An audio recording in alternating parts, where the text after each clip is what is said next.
शुद्धरसवाहिनी रसिकसिंधुसंगोन्मदा सदा सुरतरंगन्देतिकावृन्दावने रसघनमोहनमूर्तिचित्रकेलिमहोत्सवोषितं राधाचरणविलोदितचिरशिखण्डं हरिन्दे ईशोराद्भुतमाधुरी भरगुरूणां वत्सविन्द्रादिकाम् प्रेमोल्लासभरादिकां निरवध्यायन्ति तद्धिय त्यक्ताः कर्मविरात्मनेव भगवद्धर्मेत्यहो निर्ममा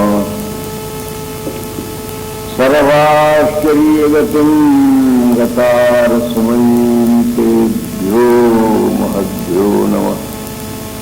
अतसी कुसुमोपमेयकान्तर्यमुनाकूलकदम्बमूलवर्ती नवगोपवधूविलासशाली वनमाली वितनोतु मङ्गलं नहवाञ्छाकल्पतरुभ्यश्च कृपासिन्धुभ्यैव च पतितानां पावनेभ्यो वैष्णवेभ्यो नमो नमः। प्रह्लादनारद पराशर पुण्डरीको व्यासाम्बरीश शुकशौनक भीष्मदारव्यान् रुक्माङ्गदोद्धवसिष्ठविभीषणादीन् पुण्यानुमान् परं भागवतान् नमामि। जय राधे राधे जय राधे जय श्री राधे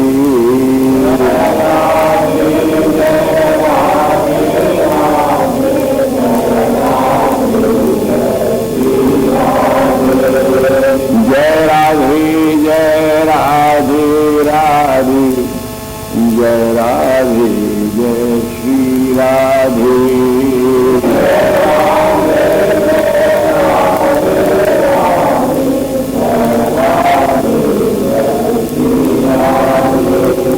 जय श्यामा श्यामा जय श्यामा जय श्री श्यामा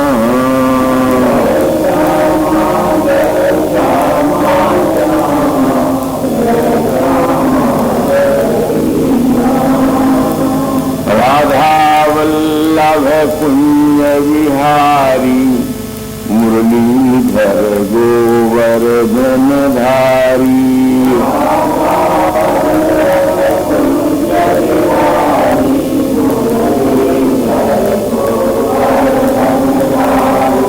जय जय श्यामा जय श्याम जय जय श्री वृंदावन धाम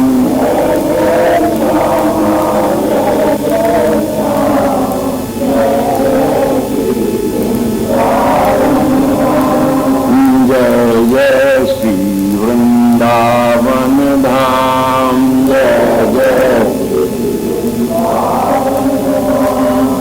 जय जय श्यामा जय श्याम जय जय श्री वृंदावन धाम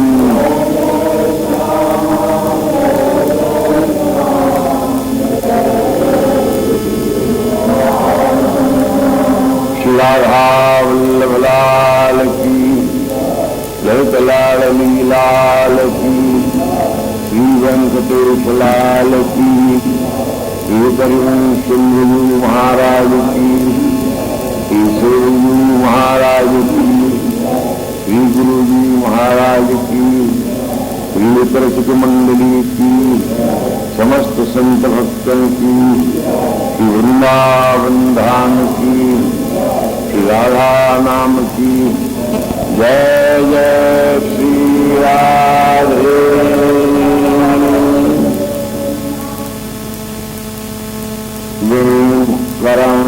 करान्यपतितस्फलितं शिखण्डं भ्रष्टं च पीतवसनं व्रजराजसूनो यस्या कटाक्षसरपातविमूर्छितस्य ताम्रादिकां परिचरां कदा रसेन।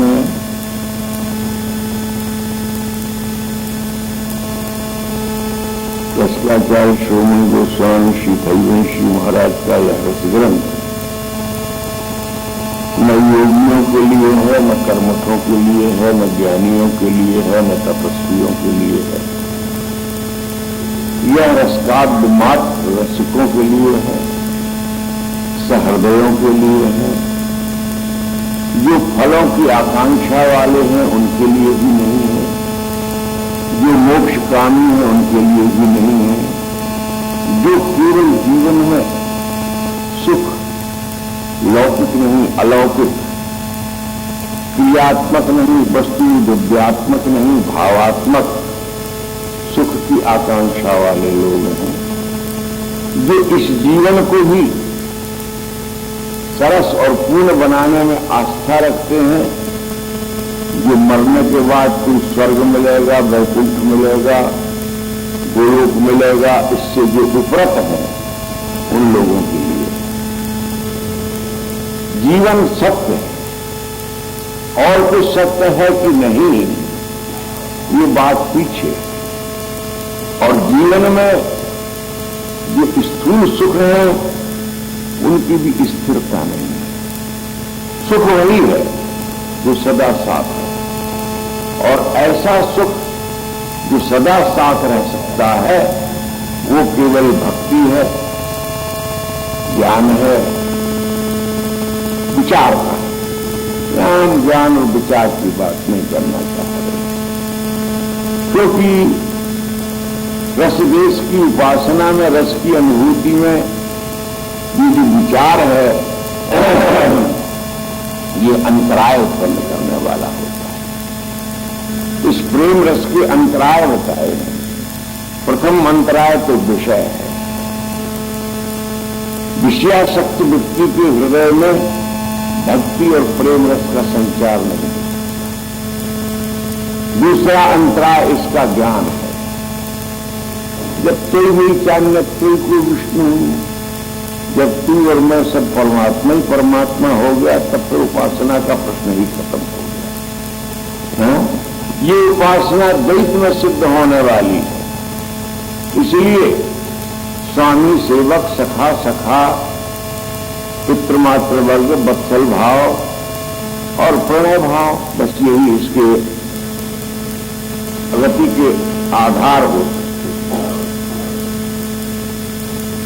इसलिए ये द्वैतात्मक है उपासना। तू और मैं के बिना ये उपासना बनती नहीं। और जहां जिस रस की यहां पर वार्ता हो रही है उसमें तो मोक्षादि ही अंतराय भी है। मुक्ति मुक्ति स्पृहा पिशाची यावत विवर्तते तावत प्रेम सुखस्यात्र कथम मधुरो। जब भोग और मोक्ष की लालसाओं के रूप में राक्षसियां हृदय में बैठी हुई हैं, भोगाकांक्षा और मुक्ति विषयक आकांक्षा, आखिर है तो आकांक्षा ही। अरे अज्ञान संज्ञेय भवबंध मोक्ष।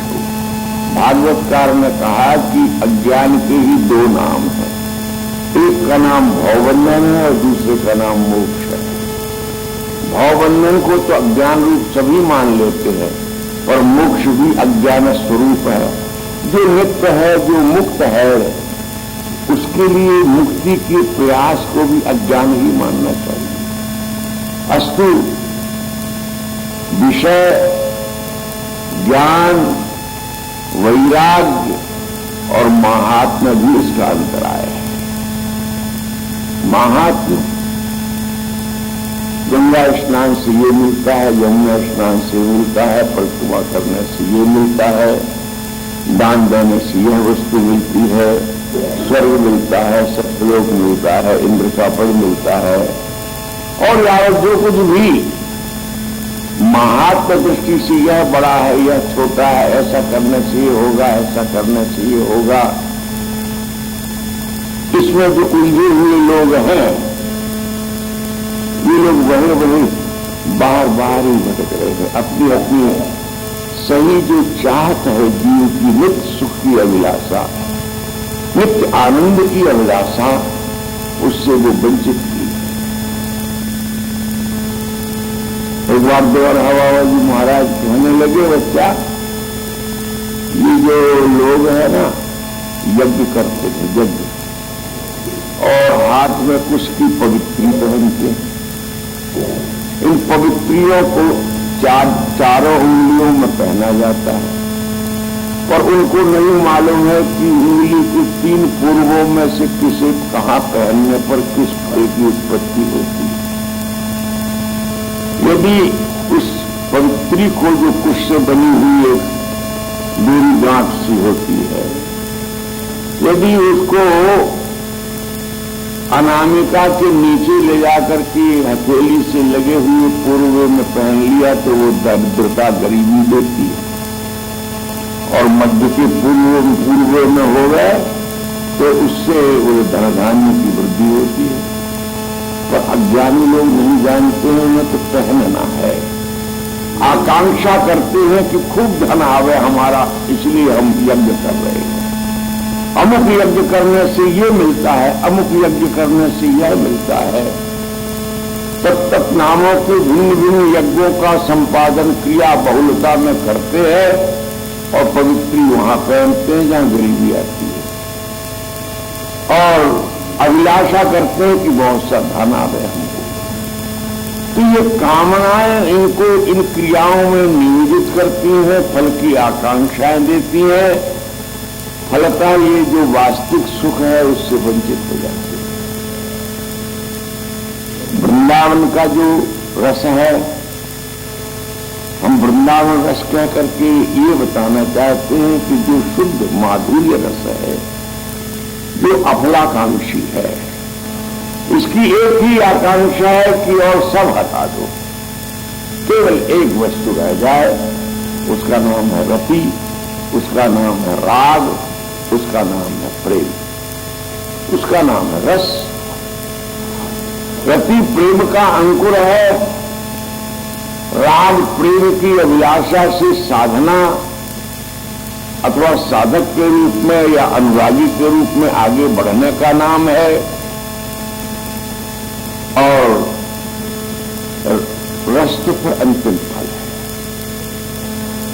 इसमें प्रतिज्ञा की गई है इस श्लोक में, जिसका आज प्रवचन होना है, जिसकी वार्ता होनी है।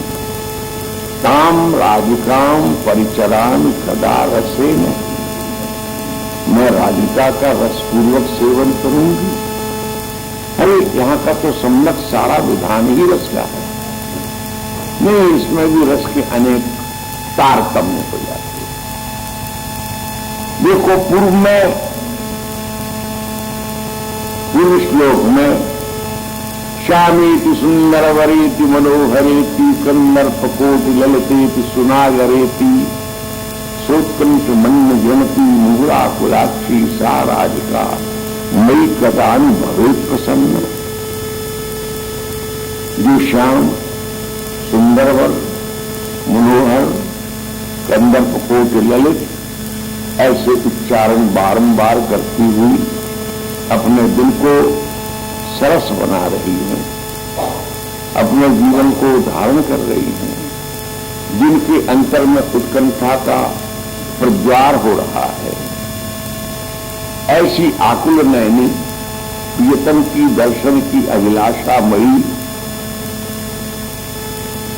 आज जिन्हें मैं एक प्रकार से क्लांत, थकी हुई और अप्रसन्न मुद्रा में देख रही हूं, उनको मैं प्रसन्न देखूंगी, क्योंकि तो वो सदा प्रसन्ना है। पर आज तो हो गई है ऐसी। वृंदावन के रस विधान में स्वामी सदा आसज्य है। आसज्य का अर्थ होता है प्रेमास्पदा, प्रियतम सदा आसक्त है। आसक्त का अर्थ होता है प्रेमी। यहां प्रेम की तुपकी है, प्रेम सब पर अपना अधिकार किए हुए, यहां तो खग मृग वेली लता सब प्रेममय है। प्रेम यहां का एक ऐसा तत्व है जो अनेक रूपों में हो गया है। वही प्रेमास्पद बन गया है, वही प्रेमी बन गया है। लाल सदा प्रेमी है, प्रिया सदा प्रेमास्पद है। लाल नित्य आसक्त है और स्वामी सदा आसज्य है। भागवत की विधा को भूल जाओ, अन्य तंत्र और पुराणों की विधा को भूलो।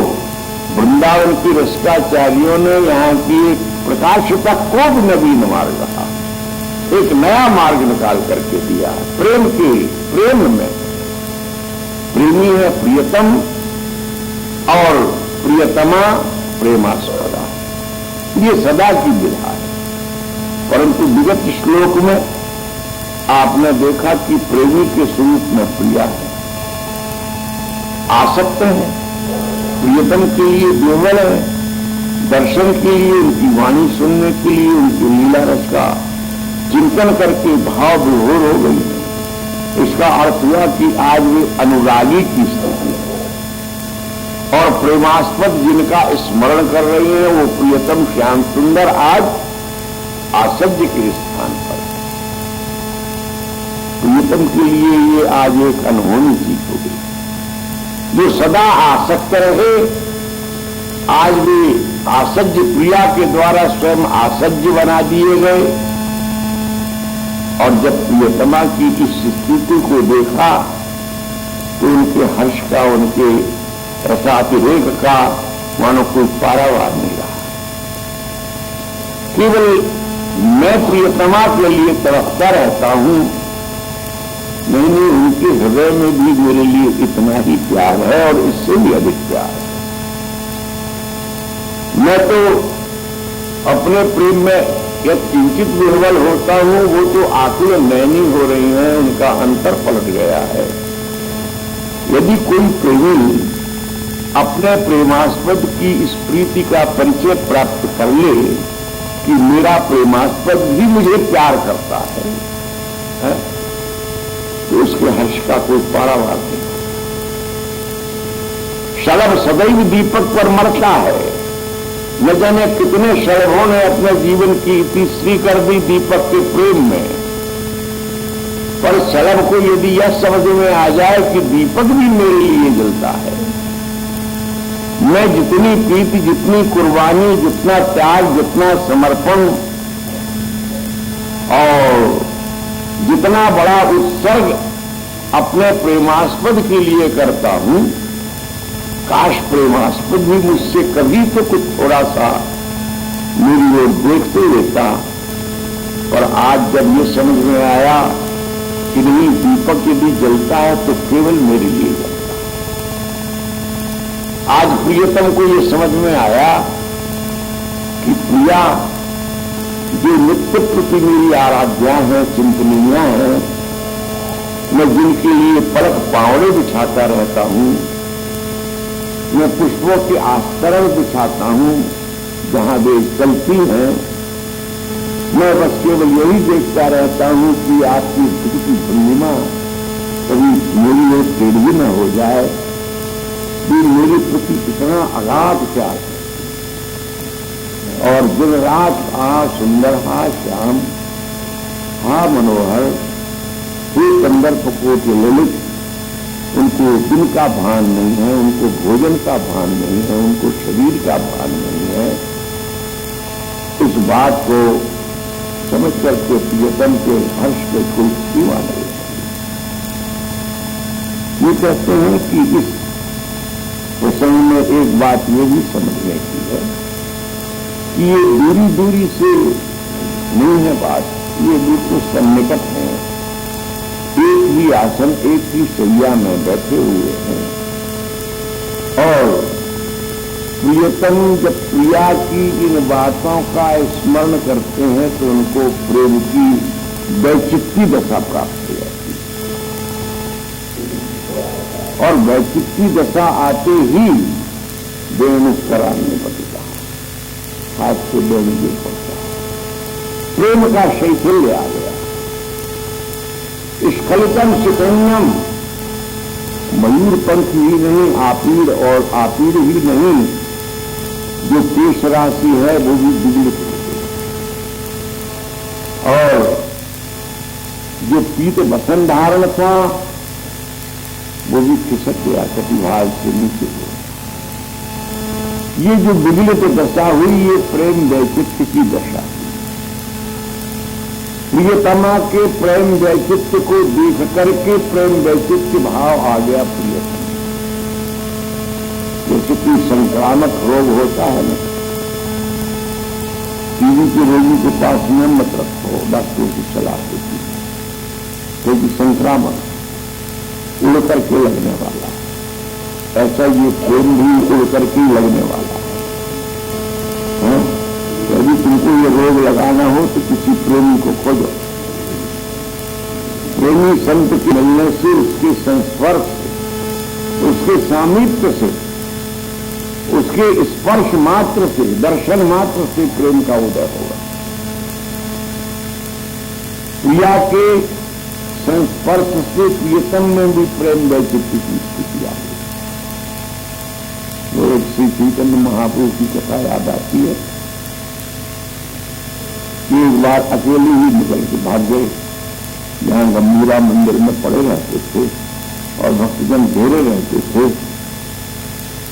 भक्तों को निद्रा आई, पर उनकी तो कृष्ण प्रेम में दशा ये थी कि नींद ही नहीं था। उठ करके भाग गए, समुद्र तट पर पहुंच गए। समुद्र तट की नीलिमा, जल की नीलिमा का दर्शन करते ही उनको श्री यमुना की याद आ गई। यमुना का स्मरण आते ही उनको ऐसे दिखने लगा जैसे सखियों के साथ श्याम सुंदर जल क्रीड़ा कर रहे हैं, राधा रानी के साथ जल की क्रीड़ा कर रहे हैं। इस क्रीड़ा सुख का संवरण, लोग संवरण नहीं कर सकते, और वो उसमें गिर गए, गिर पड़े, कूद गए। अब उस अगाध समुद्र में पूरी की लीला, उनका शरीर वहां विमूर्छित हो गया। 3 दिन तक भक्त हाहाकार करके इधर उधर खोजते रहे, कभी नहीं मिले। अब मिले कहा, क्योंकि समुद्र में उनका देह घुलमिल सा गया था। एक दिन एक मछुआरे ने मछली पकड़ने को जाल फेंका तो श्री चैतन्य महाप्रभु का शरीर उस जाल में फंस के बाहर आ गया। एक मृतदेह बाहर आ गया। पहले तो वो कुछ दुखी हुआ, घबराया, पर उसको बेचारे को अपने जाल का लोभ था। वो मछली फंसाने वाला आदमी उस मुर्दे को क्या करता, तो अपने जाल को जो सुलझाया उसने, तो महाप्रभु की दिव्य देह से स्पर्श हो गया। तो स्पर्श होने से उसके अंग में स्वरवर्ण, वैवर्ण, कंप, प्रस्वेद आदि जो प्रेम के अष्ट सात्विक लक्षण हैं सब हो गए। तो उसको ये भ्रांति हुई कि मुझे तो भूत लग गया, क्योंकि मुर्दे को छुआ समय तो भूत लग गया। अब ये जाल वाल को छोड़ा उसने, जान बड़ी कीमत की होती है। अपना भूत उतरवाने के लिए शहर की ओर भागा जा रहा था, और महाप्रभु इतदेव के जो अनुरागी उनके दास शिष्य भगन थे, वो 10 दिशाओं में खोजते फिर रहे थे व्याकुल। हर किसी से पूछते फिरते थे, जैसे वो वृद्ध की वाला है, कहीं केतकी से, कहीं आम से, कहीं तुलसी से, कहीं धरती से, आहो बड़ा वक्ता परिरमणे ने इत्यादि पूछती फिरी। उस मछुआरे से भी पूछा उन्होंने, अरे भाई तुमको कहीं ऐसे ऐसे रूप वेश के एक संत महात्मा तुमको दिखे हैं?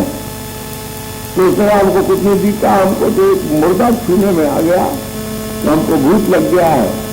कैसा था वो? भक्तों ने पूछा तो सारे लक्षण बता दिए। ऐसा गौरवर्ण था, ऐसे थे, वैसे थे, वैसे। तो भक्तों ने कहा तुम्हारा भूत तो हम अभी उतार देते हैं, पर तुम हमको ले चल के दिखाओ कहां तुमने उसको तोड़ा।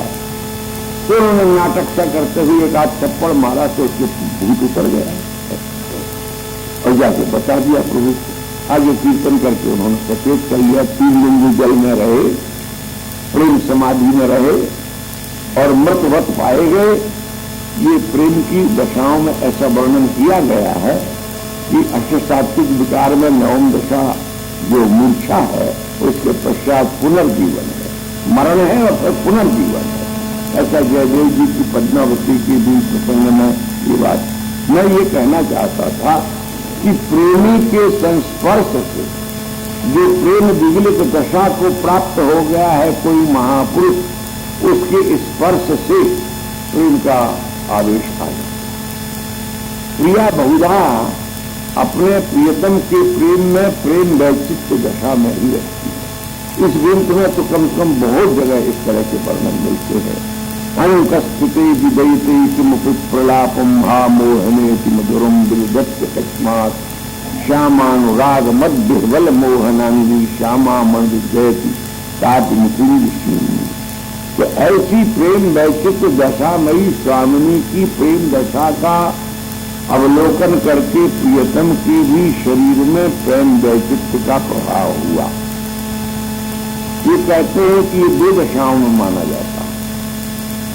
एक तो जहां पूर्व राग होता है, प्रिया और प्रीतम का नहीं, नायक और नायिका का प्रथम मिलन जब होता है तो रूप के दर्शन से जो एक व्याकुलता उत्पन्न होती है, उससे भी ऐसी ही दशा पाई जाती है। 52 पुराण में आया कि जब ललिता जी ने लाल को ये बताया कि विश्वानुपुर में एक ऐसी नवीन किशोरी है कि जिसका दर्शन करने से ऐसा लगता है कि विश्व का सब रूप उसी में एकत्र हो गया है। रूप की बहुत बहुत प्रशंसा की। प्रियतम ने एक बार प्रेम सरोवर में उनका दर्शन किया, वहीं से दोनों के मन एक दूसरे से बन गए। एक दिन प्रियतम इसी प्रेम में कि किसी तरह दर्शन हो जाए, पर सबके प्राण वह सुकुमारी उसको छिपाए मणि की तरह, जैसे फणी सर्प मणि को छिपाता है, ऐसे मणि की तरह जो उसकी रक्षा करते रहते हैं पूजन परिजन, विश्वानु जी, कीर्ति जी, उनके दास दासियां। नंदलाल एक दिन उस रास्ते से होकर के निकले। जब विश्वभानु भवन के समीप आए तो स्मृति में डूब गए और वहीं भी मूर्छित होकर गिर पड़े। सब लोग हाय हाय करने लगे, इस कुंवर को क्या हो गया।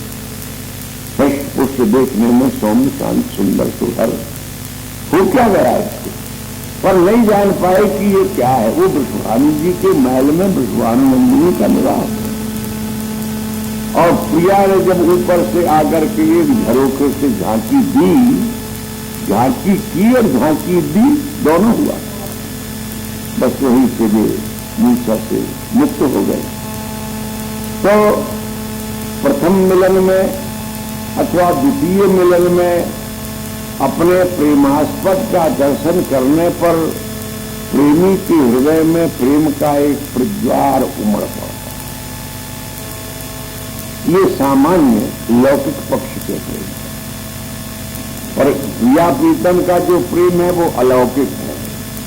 इस लौकिकता का भी अर्थ किया है महानुभावों ने।